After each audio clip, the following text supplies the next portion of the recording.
नमस्कार. तर स्वागत आहे तुमचं सर्वांचं मेड सिम्पल चॅनलमध्ये. आणि जसं की आजचा जो पेपर झाला आहे आपला पहिला एक्सपिरियन्स जो की सीसॅट क्वालिफाईंग नंतरचा आहे, तर जी एसच्या बाबतीमधला आणि सीसॅटचा एक, आणि याच्यानंतर पेपर दिल्यानंतर जे काय आपल्या मनामध्ये थोडंसं एक प्राथमिक निरीक्षणे बघितल्यानंतर प्रतिक्रिया येतात, त्या प्रतिक्रियाविषयीची चर्चा आणि कट ऑफच्या संदर्भातली चर्चा आज आपण करणार आहोत. तर पहिले आपण एक थोडीशी गोष्ट सांगतो बघा. सीसॅट जेव्हा क्वालिफाईंग झालं तेव्हा मी एक व्हिडिओ बनवला होता. तेव्हा मी क्लिअर सांगितलं होतं की MPSC खूप डिफिकल्ट पेपर काढणार नाही. जसं की बऱ्याच मुलांनी चालू केलं होतं की आता UPSC सारखा अवघड काढणार, क्वालिफाईंग व्हायलाच परेशानी होऊ शकते.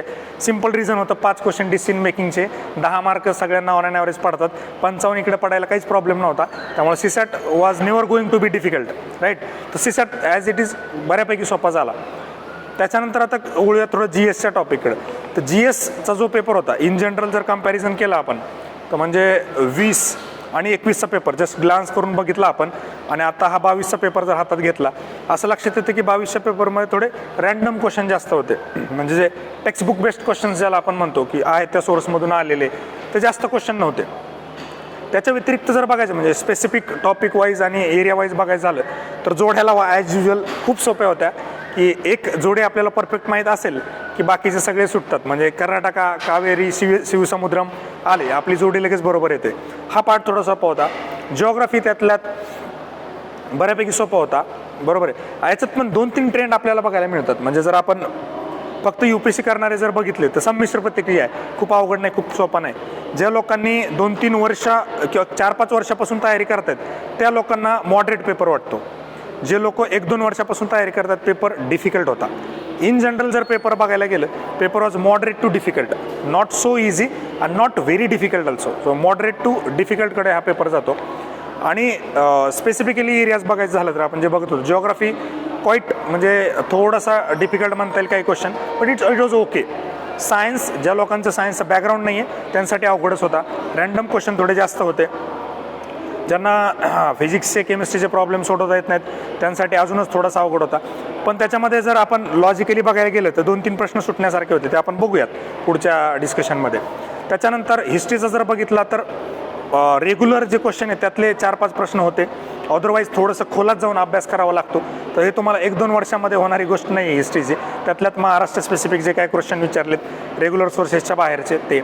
त्याच्यानंतर आपण इकॉनॉमी जर बघितला तर थोडासा असा रँडम टाईपमधले क्वेश्चन वाटतं. म्हणजे आता MDGबद्दल मेन्सला जास्त विचारायचे ॲक्च्युली आधी, तर ते प्रिलिम्सला पण प्रश्न विचारलेत. जे ट्रेडिशनल क्वेश्चन आहेत आपले, जे पॉवर्टी आणि अनएम्प्लॉयमेंटचे, ते जास्त दिसत नव्हते. मग थोडंसं एन्व्हायरमेंट कम इकॉनॉमी असे जे क्वेश्चन होते ते आपल्याला थोडासा भर त्याच्यामध्ये दिसतो. एन्व्हायरमेंटचे क्वेश्चन UPSCवाल्यांसाठी सोपेच होते, त्यात काय डाऊटच नाही. पण जे फक्त कोर MPSC करतात, MPSCचे सोर्सेस एन्व्हायरमेंटला वापरतात, त्यांना बऱ्यापैकी अवघडच म्हणता येईल, किंवा मॉडरेट टू अवघड असं म्हणता येईल त्याला आपल्याला, मॉडरेट टू डिफिकल्ट. त्याच्यानंतर आपण करंटचं जर बघितलं, बघा आपल्या करंटमधून जास्त प्रश्न यावेळेस आले नाही आहे. प्रश्न त्यांनी खूप वेगवेगळे विचारले. म्हणजे आता ते या नागास्वामी वगैरे काय खूप मोठी व्यक्ती नाही अशी चर्चेतली की ज्याच्याविषयी प्रश्न विचारावा, किंवा मग आता ते ग्रँड पिक्सचा क्वेश्चन असेल.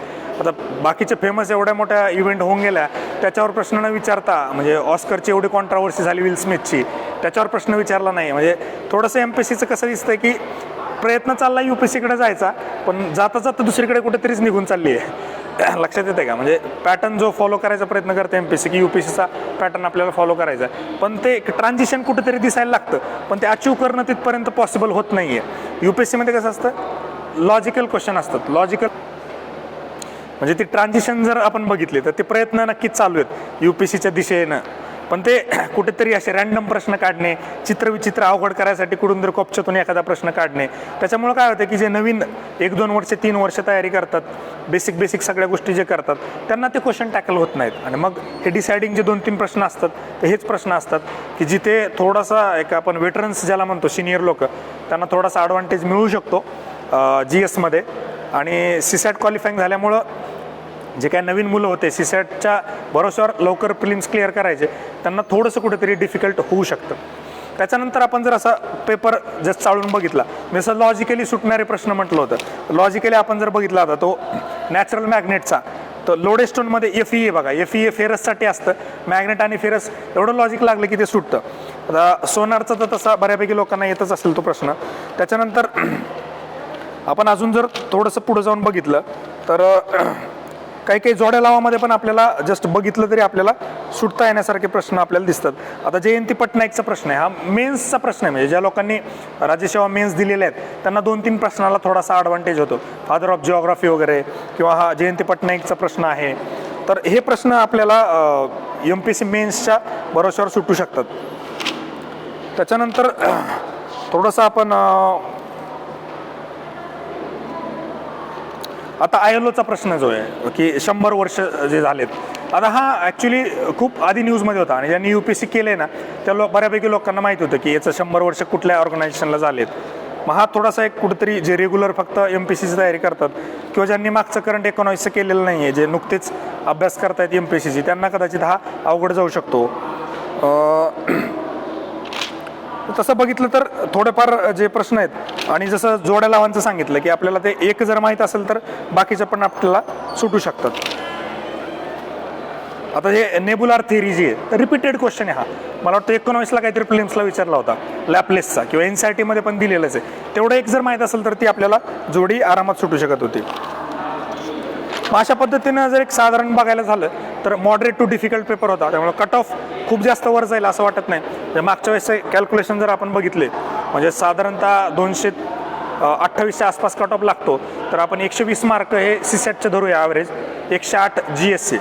मागच्या वेळेसा कम्पॅरेटिव्हली पेपर GSचा सोपा होता. 100 जागा ह्यावेळेस आहेत, त्या जागेमध्ये ॲड आहे 100, त्यामुळे तो 108 पर्यंत तर जाणारच नाही, पण 100च्या आसपास कुठेतरी राहील, ±5.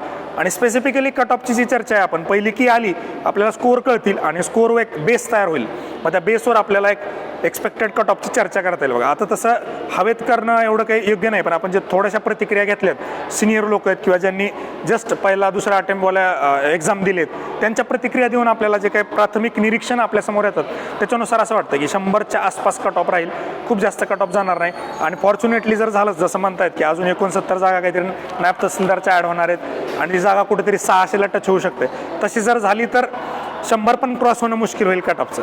आणि मी सांगतो अजूनही तुम्हाला, पहिली की आली की तुम्ही बघा धडाधड विकेट पडतात, हळूहळू सगळेजण कट ऑफ कमी सांगायला लागतात, राईट. त्यामुळे त्याच्याविषयी जास्त काही लोड घेऊ नका. 1-2 दिवस चिल मारा, जोपर्यंत पहिली की येत नाही, की आल्यानंतर स्कोअर करून आपल्याला मेन्सची तयारी करता येईल. 5 महिने वेळ आहे, भरपूर वेळ आहे, क्लास 1 पण मिळू शकते चांगलं मॅनेज केलं तर, right. So all the very best for men's.